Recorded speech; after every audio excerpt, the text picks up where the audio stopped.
Welcome back to the Story Chronicles, where legends come alive and heroes emerge from the shadows. Today's story will challenge everything you think you know about precision, altitude, and the thin line between legend and reality. Subscribe now because you won't want to miss what happens next. They laughed when she unpacked the rifle. Battered stock, scratched scope, components that looked salvaged from a surplus store. "Is that thing even functional?" Staff Sergeant Mason Cross sneered, examining his own state-of-the-art Barrett MRAD with its carbon fiber stock and digital scope. "My grandmother's hunting rifle looks more modern." Specialist Lucas Kane, the team's technology expert, couldn't hide his amusement. "Does it connect to Wi-Fi? My targeting system has real-time atmospheric data, GPS integration, and ballistic calculators that factor in 17 different variables." She remained silent, methodically arranging her equipment on the rocky outcrop 14,000 feet above sea level. The thin air burned their lungs, but Sophia Blake moved with practiced efficiency, her weathered hands steady despite the brutal cold. Then came the radio call that changed everything.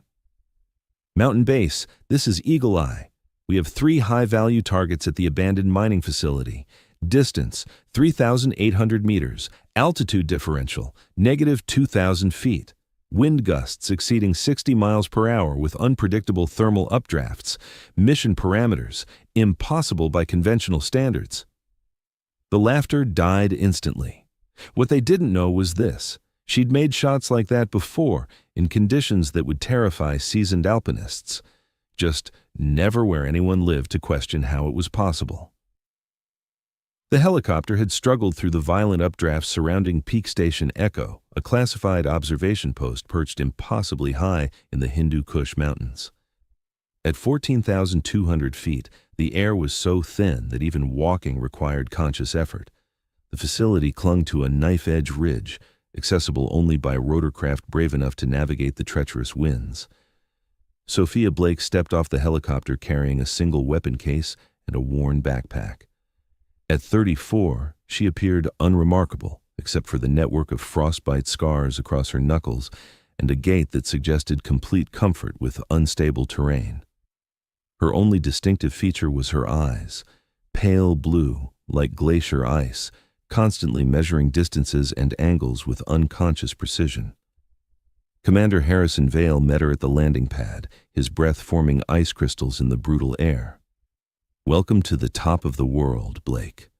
Though after your performance in the Pamirs, I wasn't sure you'd accept another high-altitude assignment." "The Pamirs were different," she replied simply, her voice barely audible above the howling wind. "Different kind of impossible." The assembled sniper team watched from the operations bunker with undisguised skepticism. They were the elite of the elite, graduates of specialized mountain warfare schools, experts in high-altitude ballistics, veterans of campaigns across the world's most challenging terrain. Yet none had ever operated at this altitude, where the air density was barely 60% of sea level. Mason Cross, the team leader, possessed credentials that read like a catalog of specialized training. Advanced Mountain Warfare School, high-altitude low-opening jumps, Arctic warfare specialist. His rifle was a masterpiece of modern engineering, a Barrett MRAD chambered in .338 Lapua Magnum, equipped with a Schmidt and Bender scope, featuring integrated environmental sensors and digital displays. "So, that's our secret weapon," he muttered to his spotter, Dylan Brooks, a grizzled veteran whose weather-beaten face reflected years of mountain operations. "She looks like she should be teaching kindergarten, not operating at this altitude." Lucas Kane, monitoring multiple screens displaying atmospheric data, weather patterns, and ballistic calculations, snorted with barely concealed derision. "Maybe she's bringing us hot chocolate and cookies. God knows we could use something warm up here." Sophia heard their comments but continued her methodical preparation. The rifle she removed from its case looked nothing like their precision instruments. The stock showed decades of use, worn smooth by countless hands. The barrel lacked the distinctive fluting of modern precision rifles, and the scope appeared to be modified military surplus from an earlier era. Cross approached, wearing the condescending smile of someone addressing a child. Interesting choice of equipment. That appears to be a modified M24, possibly Vietnam-era glass. Does it still hold zero at this altitude? Our instruments are showing atmospheric conditions that would challenge even the most advanced systems. Sophia continued her setup, checking each component with practiced efficiency. Kane joined them, tablet in hand, displaying complex meteorological data. The air density up here reduces muzzle velocity by nearly 15%. Wind patterns are completely unpredictable due to thermal effects from the valley below.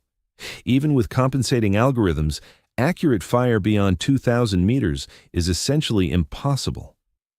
She responded by pulling out a leather-bound notebook, its pages filled with handwritten tables, sketches, and calculations in symbols that looked nothing like standard ballistic formulas. The laughter that followed echoed off the rocky walls of the operations bunker. Commander Vale observed the interaction with growing concern. He knew things about Sophia Blake that weren't in any official file. After the Pamir operation, she disappeared into classifications so deep that even acknowledging her existence required clearances most people didn't possess. "Blake," he said quietly, pulling her aside while the team continued their preparations. "These men are among the best mountain snipers in the world. They don't know what I know about you. Are you certain about this, after what happened in those mountains?" "I'm here," she interrupted, her voice cutting through his concerns like the wind cut through their protective gear. "Let's focus on why that is." The mission briefing revealed the stakes. Intelligence had located a meeting of high-level operatives responsible for coordinating attacks against coalition forces throughout the region. The gathering was taking place in an abandoned Soviet mining facility built into the mountainside, 3,800 meters from their position and 2,000 feet below their elevation. "The shot angle alone makes this nearly impossible," Vale explained, pointing to the topographical display. "The extreme downward trajectory creates ballistic complications that our computers can barely model. Add the altitude, wind conditions, and temperature differentials, and we're looking at a shot that defies conventional wisdom." Cross studied the data, his confidence visibly shaken. "Sir, even with perfect conditions, engaging targets at that distance and angle would require calculations beyond standard training. The bullet drop alone." "That's why she's here," Vale replied, nodding toward Sophia. Dylan Brooks, who had been studying atmospheric readings, shook his head slowly. "Commander, with respect, I've been spotting in these mountains for 8 years. The thermal layers between our position and that facility are creating optical distortions that make accurate ranging nearly impossible." Sophia closed her notebook and stood. "We should move to position. Dawnlight gives us the best visibility window before thermal effects intensify." As the team gathered their equipment, Kane approached Cross privately. $20 says she doesn't even attempt the shot. No way anyone tries something this impossible." "You're on," Cross replied, "but I say she misses by 500 meters. This is desperation, not strategy." The observation post they selected jutted out from the mountain face like the prow of a ship, providing an unobstructed view of the target area nearly 4 kilometers away. At this distance and angle, the abandoned mining facility appeared as little more than a collection of tiny structures carved into the mountainside. Sophia chose her position away from the others, methodically arranging equipment that looked increasingly primitive compared to their advanced systems. Her ammunition bore no manufacturer markings and appeared to be hand-loaded. Her spotting scope was an ancient Zeiss model that belonged in a museum. Brooks made a show of setting up his spotting equipment at a distance from Sophia. "No offense, but Cross and I have worked as a team for 6 years. We've developed communication systems and terminology that—" "None taken," Sophia replied. The first words most of them had heard her speak voluntarily. Kane was busy configuring his advanced targeting system, a ruggedized tablet that integrated data from multiple sensors. "Check this out," he called to the others, displaying a screen filled with constantly updating numbers. Real-time atmospheric modeling, GPS-enabled wind mapping, temperature gradients, even compensation for the Coriolis effect at this latitude. Sophia continued making notes in her book, using symbols and calculations that bore no resemblance to standard ballistic formulas. Cross noticed her unconventional methods. "What kind of targeting system is that?" "Mine," she answered simply. The radio crackled with an update. "Mountain Base, this is surveillance. Targets are expected on site within 1 hour. Confirm you are in position and have solutions." "Confirmed," Vale responded. "All elements ready." Cross settled behind his rifle, adjusting the sophisticated scope that displayed environmental readings directly in his field of view. The digital interface showed wind speed, temperature, humidity, and range data, constantly updating as conditions changed. "Impressive setup," Sophia commented, the first unsolicited observation she'd offered. Surprised by her engagement, Cross nodded. $45,000 of precision engineering, computer-modeled barrel harmonics, stock designed for thermal stability, glass that auto-adjusts for atmospheric conditions. What kind of modifications have you made to your system?" "Practical ones," she replied. The hour stretched into eternity as dawn slowly illuminated the valley below. With the rising sun came increasingly violent wind patterns, thermal updrafts that sent equipment readings into chaotic fluctuations. The mining facility remained barely visible, a collection of shadows and geometric shapes that flickered in and out of clarity through the atmospheric distortion. "Movement," Kane announced suddenly, eyes fixed on his thermal imaging display. "Southeast corner of the target area." All scopes turned toward the facility. Through the wavering air, a figure emerged briefly from one of the structures before disappearing back into shadow. "Confirmed target signature," Vale's radio crackled. "Intelligence confirms primary subject on site." Cross adjusted his scope, feeling the familiar pre-shot calm settle over him. Brooks, spotting for him, called out environmental data. Wind variable between 45 and 70 miles per hour, shifting direction every few seconds. Thermal distortion severe, barometric pressure dropping. Kane's targeting system flashed warnings across its screen. 98% probability of miss, he announced grimly. Conditions exceed all program parameters. The target appeared again, moving between buildings with obvious urgency. Multiple figures were now visible, their heat signatures dancing in Kane's thermal display like ghosts. "I need a solution," Vale commanded over the radio. "Window is closing rapidly." Cross hesitated, his finger hovering over the trigger. The crosshairs in his scope jumped and wavered as wind gusts buffeted the mountain. "Sir, with these conditions, I don't have a clean shot. The variables are beyond calculation. Through their scopes, they could see vehicles arriving at the facility." This was the moment. The gathering intelligence had been tracking for months. In minutes, the opportunity would be lost forever. "Does anyone have the shot?" Vale demanded. Sophia quietly moved into position behind her rifle. The battered weapon looked pathetic compared to the high-tech system surrounding it, but her movements carried the fluid precision of someone who'd performed this ritual thousands of times. "I have it," she said simply. The mountain fell silent except for the howling wind. Even nature seemed to hold its breath as Sophia settled into her shooting position. Without a spotter, she consulted her notebook one final time, made a series of adjustments to her ancient scope, and then closed her eyes briefly. Her breathing slowed to an almost imperceptible rhythm.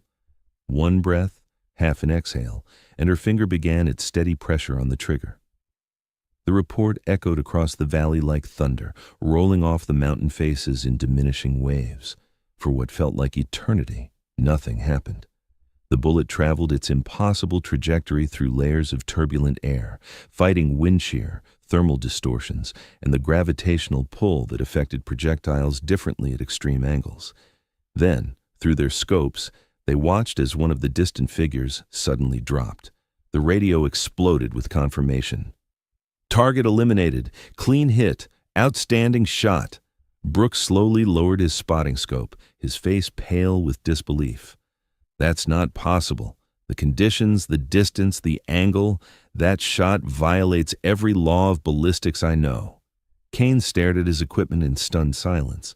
His computer models had calculated a 98% probability of failure, yet somehow she'd succeeded where mathematics said success was impossible.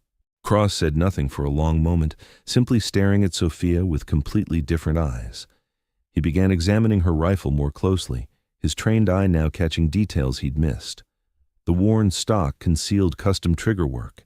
The barrel, despite its appearance, showed signs of precision lapping. The ancient scope contained glass with unusual coatings and etched markings he didn't recognize. "What is this really?" he asked quietly, running his fingers along symbols carved into the weapon's stock. Before she could answer, a different radio frequency crackled to life, Sophia's personal communication device. "Phantom, confirm status." The team exchanged glances. Phantom wasn't the call sign they'd been given for her. Sophia keyed her radio. "Mountain Ghost confirms package delivered, Overwatch position secure, no complications." The change in Commander Vale's demeanor was immediate and startling. The casual authority he'd maintained with his team vanished, replaced by something approaching deference. "Sir?" Cross questioned, confused by the sudden shift in dynamic. Vale looked at Sophia, who gave an almost imperceptible nod of permission. "Gentlemen," the commander said carefully, "you've been operating alongside the Mountain Phantom." The team stared at her in stunned disbelief. The Mountain Phantom was a legend whispered about in special operations communities worldwide, credited with impossible shots in conditions that would ground aircraft. 17 confirmed eliminations at ranges exceeding 3,000 meters, all in mountain environments, all under circumstances that defied explanation. "That's..." Brooks began, then stopped. Those operations were attributed to different snipers from different units across multiple conflicts. "Were they?" Sophia asked quietly, beginning to disassemble her rifle with the same methodical precision she'd used to assemble it. Cross's mind raced through briefings he'd received, stories he'd heard, operations that had seemed too incredible to believe. The shot in the Caucasus Mountains, the elimination in the Afghan peaks during that classified operation, the impossible rescue in the Andes where someone hit targets through weather that grounded all aircraft. "When operations don't officially exist," Sophia said, carefully placing components in her worn case, "neither do their operators." The rifle in her hands wasn't outdated at all, they now realized. It was purpose-built with technology that didn't appear in any catalog, deliberately disguised to look unremarkable, untraceable, forgettable. Kane found his voice. "Your equipment, it looks ordinary on purpose." Sophia nodded. "The best tools are the ones no one remembers seeing." A new transmission crackled over the radio. "Mountain Base, we have additional intelligence. Secondary targets have arrived at the facility, requesting Overwatch and potential engagement authorization." Val looked at his team, then at Sophia. This hadn't been part of the original mission profile. The weather was deteriorating rapidly, and afternoon thermal effects would make already impossible conditions even worse. "I can take the primary target," Sophia said, studying the new coordinates through her scope. "Maybe the secondary, but the third." She looked directly at Cross. "That one's yours if you want it." "Mine?" Cross laughed, but there was no humor in it. "I just watched you make a shot I wouldn't attempt on my best day with perfect conditions." "Because you didn't know what you were capable of," Sophia replied. "Yet." Brooks approached first, his pride wrestling with curiosity and losing. "Would you show me your calculations? How you account for the variables?" Sophia hesitated, then opened her leather notebook to reveal pages of complex formulas and detailed observations that went far beyond standard military training. The calculations incorporated factors she'd learned through years of trial and error, environmental considerations that no computer model included. "These account for micro-pressure changes that occur as bullets travel through different atmospheric layers," she explained, pointing to one section. "And these compensate for thermal effects specific to mountain valleys that create wind patterns invisible to instruments." Cross joined them, his professional pride giving way to genuine hunger for knowledge. "I've been trying to achieve consistent accuracy at extreme range for 5 years. Never managed anything beyond 2,800 meters with any reliability." "It's not about the equipment," Sophia said, running her scarred hand along the worn stock of her rifle. "At these distances, you're not just calculating ballistics, You're reading the mountain itself, understanding that every shot is a conversation with forces larger than your computer models can capture. Kane examined her scope with new respect, noting details he'd missed in his initial dismissive assessment. These markings, they're custom calibrations based on thousands of test shots. Every mark represents lessons learned in places that don't appear on maps, she confirmed. As the team prepared for the next phase of the operation, the entire dynamic had shifted. Where there had been mockery, now there was attention. Where there had been dismissal, now there was respect bordering on awe. First target is at 3,950 meters, Vale announced through their headsets. Wind conditions deteriorating, thermal effects intensifying. Sophia settled into position, walked across through her environmental assessment process, and took the shot. The radio confirmed another impossible hit. Second target, 4,100 meters, partially obscured by terrain features. This time, she talked through her entire process while Brooks spotted for her, teaching him to see environmental signs that no technology could fully capture. How distant snow behaved differently at various elevations, revealing wind layers. How thermal distortions moved in predictable patterns if you understood the terrain's effect on air currents. Another confirmed hit. The third target presented the greatest challenge, partially concealed at an extreme downward angle that complicated ballistics even further. "This one's yours," Sophia told Cross, positioning herself as his spotter. "Trust what you've learned, not what your instruments are telling you." She guided him through her methodology, teaching him to feel the shot before taking it. To understand that at extreme distances, success came from reading subtle environmental cues that no computer could process. Cross absorbed everything, made his adjustments based on her guidance, and slowly squeezed the trigger. 4 seconds passed as the bullet traveled its impossible arc through the thin mountain air. "Target down," the radio crackled. "Clean elimination." The expression on Cross's face transcended professional satisfaction. It was the look of someone who'd just discovered capabilities they never knew they possessed. "I've never," he began, then stopped. "That's the furthest shot I've ever made, by more than 1,000 meters, Sophia nodded approvingly. "The first of many, if you remember what you learned today." As the team prepared to extract, questions flowed freely. The barriers of skepticism had been completely dismantled by demonstrated competence. "How did you become the Mountain Phantom?" Kane asked, no longer hiding his admiration. Sophia continued disassembling her rifle with meticulous care. "I was a competitive shooter before the military recruited me. Natural talent, they said, but talent only takes you so far. Everything else was learned through necessity." "But why the secrecy?" Brooks pressed. "With skills like yours, you could write your own ticket anywhere." A shadow crossed her features. "Legends serve a purpose. The Phantom was more valuable as a rumor than a person. Fear of the impossible shot is sometimes more effective than the shot itself." Cross spoke quietly. "The Pamir operation. What happened there?" Commander Vale shot Cross a warning look, but Sophia raised her hand slightly, indicating it was acceptable to continue. "It was supposed to be routine," she began, her hand stilling on her rifle case. 3 targets, extreme range but manageable conditions, clean eliminations to prevent an attack on a coalition base. She closed the case with deliberate precision. Intelligence was compromised. The coordinates were accurate, but the intelligence about civilian presence was wrong. I identified non-combatants in the target area and attempted to abort. The team waited in respectful silence as she gathered her thoughts. Communications had been intercepted. Someone else gave the authorization to engage, using my call sign. When the shots were taken, 17 civilians died alongside the intended targets. "But you weren't the one who pulled the trigger," Brooks said. "Doesn't matter. My reputation was used to authorize the kills.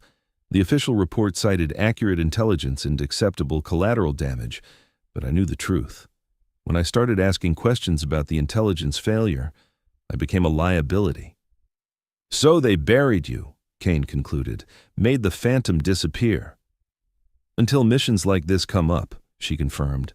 "Sometimes the impossible shot is the only option, and legends have their uses." The extraction helicopter arrived as afternoon storms began building around the peaks. During the flight down to base camp, the team processed what they'd experienced in their own ways. Back at base, Vale pulled Sophia aside while the others debriefed. "You did excellent work today. Not just the shots, but with the team. They're good men." "They are," she agreed, "skilled, dedicated. Which is why I need to understand something. This mission wasn't just about eliminating targets." Vale's expression became guarded. "What do you mean?" "It was an evaluation. You were testing me, seeing if I could still perform at this level, testing whether I could train others." He nodded slowly. "The program is being reactivated. Different structure this time, not lone operators but teams, specialists who can accomplish the impossible together while maintaining deniability. And you want me to train them. The world is changing. The missions are becoming more complex. We need operators who can work together at extreme parameters, but we also need the institutional knowledge you represent." Before she could respond, Cross approached hesitantly. "Commander, sorry to interrupt. I wanted to speak with Blake about today."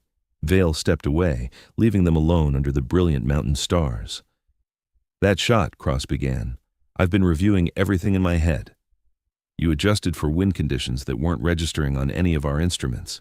You compensated for thermal effects our computers couldn't model." Sophia studied his face in the dim light. "What's your point?" "You weren't just making calculations.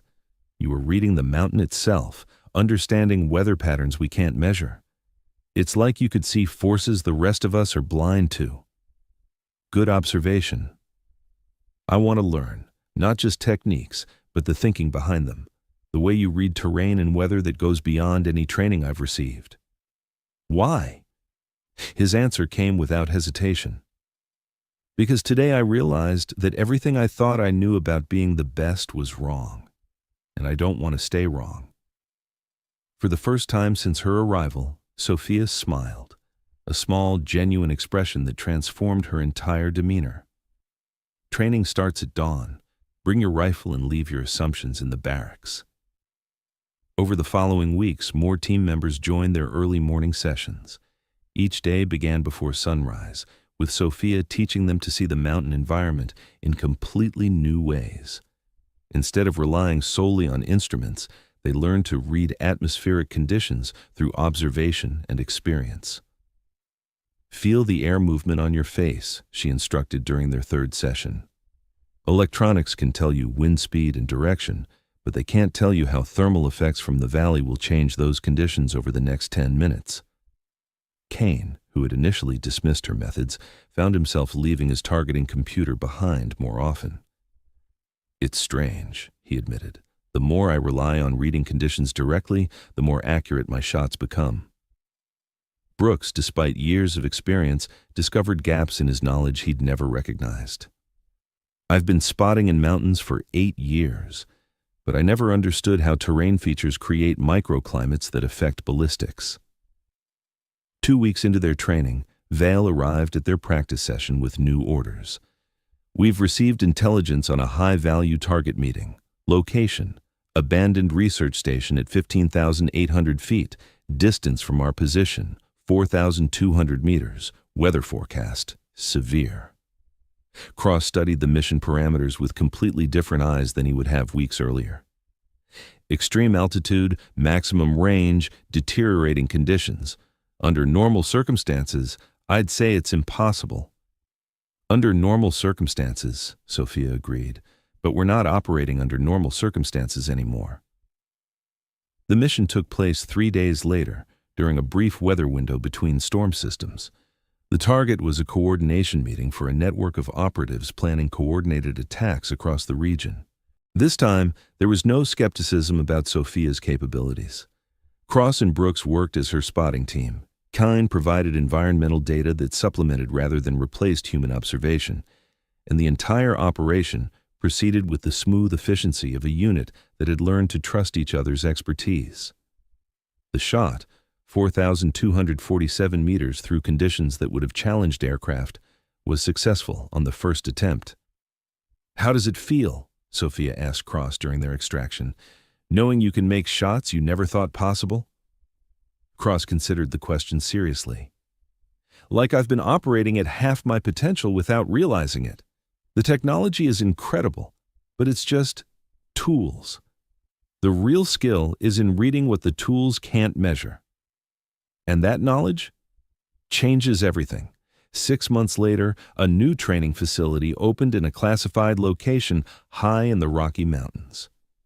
The instructors who arrived bore no official names and appeared on no rosters, but their impact was immediately felt throughout special operations communities. Students arrived with the most advanced equipment available, confident in their technological advantages and proven skills.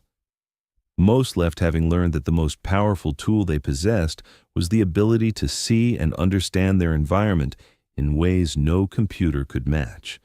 In the main building's entrance, a glass case displayed an old rifle with a worn stock and modified scope.